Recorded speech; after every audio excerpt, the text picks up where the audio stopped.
আজকে যত ডিভোর্স হচ্ছে, যত বেশি স্বামী স্ত্রীর মাঝে দূরত্ব বাড়ছে, এর পেছনে সবচেয়ে বড় কারণটা হচ্ছে স্বামী তার ওয়াইফকে প্রপারলি টাইম দেয় না।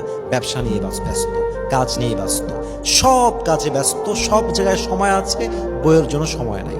আচ্ছা, একটা এক্সাম্পল দিই। এই ফোনটা হাতে নিয়ে আপনি জাস্ট হোয়াটসঅ্যাপে গিয়ে ভয়েস রেকর্ড ডাউন করে বলবেন, আসসালামু আলাইকুম my dear wife, I am too much busy in my work, আমি তোমার কাছে আসবো, একটু দেরি হবে আসতে আজকে, তুমি খাবারটা খেয়ে নিও, ঘুমিয়ে যেও, আমি এসে খাবার খেয়ে নেব, আমি ঘুমিয়ে যাব তোমার সাথে, কিন্তু আমার একটু লেট হবে, আমি এই মুহূর্তে রেসপন্স করতে পারছি না, I am so sorry for that. Bus 20 second লাগলো কথাটা বলতে।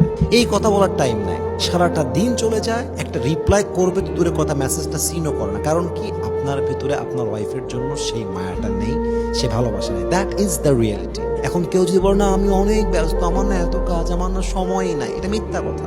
একজন পুরুষ যদি বলে 24 ঘন্টায় আমি রিপ্লাই করব 20 সেকেন্ডের জন্য, I don't have the time, I am sorry brother, you are telling a lie, আপনি সত্য বলছেন, আপনি মিথ্যাবাদী। মানুষ যদি ব্যস্ত থাকে, সময় বের করে না, যদি ভালোবাসা থাকে।